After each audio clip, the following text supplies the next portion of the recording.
15 years na po ako sa PLM. Wow, tagal na, ha? 15 years. Oo. Sa pag-utility po, ano pong pinakamahirap na parte ng trabaho niyo po, ate?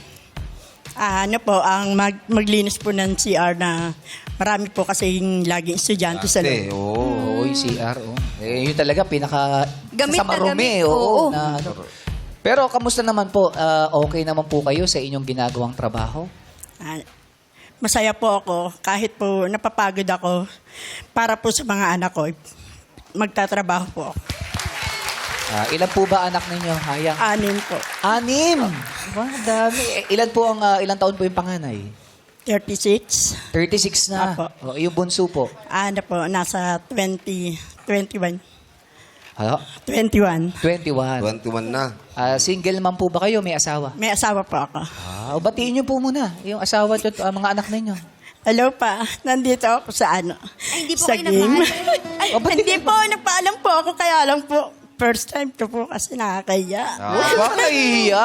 Dapat Oo. maging proud Hindi, ka pag- kasi... Pag first time talaga, minsan nahihiya ka. Oo. Diba? Kasi syempre, ngayon mo lang, hindi ka pa masyadong... Sanay pa. Sanay. Oo. Maraming tao, ganyan. Oo, pero masanay na kayo ha, kasi baka mamaya bumalik ulit kayo kapag nagpatawag ulit kami ng utility, di ba?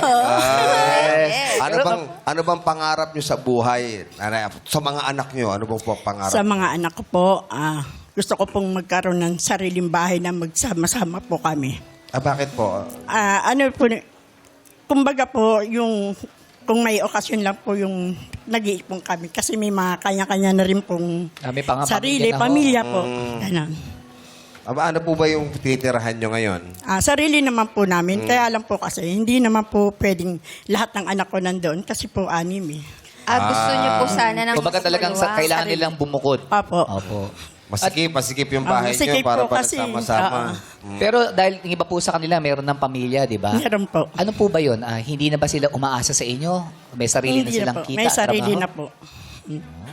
Kaya lang po, siyempre, pag nandiyan po sila sa akin, nasa bahay, kompleto po kami. Parang masaya ako yung napagluluto ko sila na kahit ano lang yung hindi naman kasarapan ng ulam.